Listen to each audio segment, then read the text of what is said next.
এই পৃথিবীতে অনেক শাসক শাসন করেছে, বিভিন্ন দেশে বিভিন্ন মানুষ তা মনেও রেখেছে।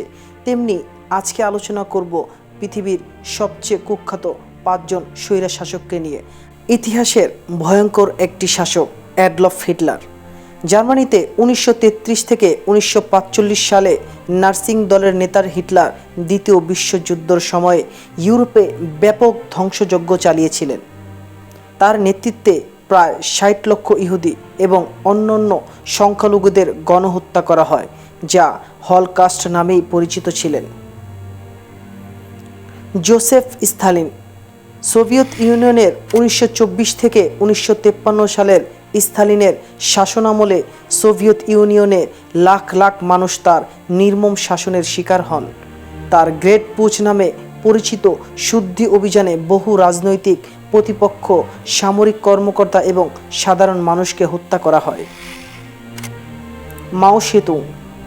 চীনের কমিউনিস্ট নেতা মাও সেতুং এর শাসন আমলে গ্রেট লিপ ফরওয়ার্ড এবং কালচারাল রেভলিউশন নামক দুটি নীতি প্রণীত হয়, যার ফলে লাখ লাখ মানুষ অনাহার, নির্যাতন এবং মৃত্যুর সম্মুখীন হয়েছিলেন।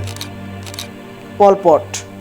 1975 থেকে 1979 সাল পর্যন্ত খোমার রুশ দলের নেতা পল পট এর শাসন আমলে কম্বোডিয়ার এক অ্যান্টি ইন্টেলেকচুয়াল এবং কৃষিভিত্তিক সমাজ ব্যবস্থা প্রতিষ্ঠার চেষ্টা করা হয়েছিল।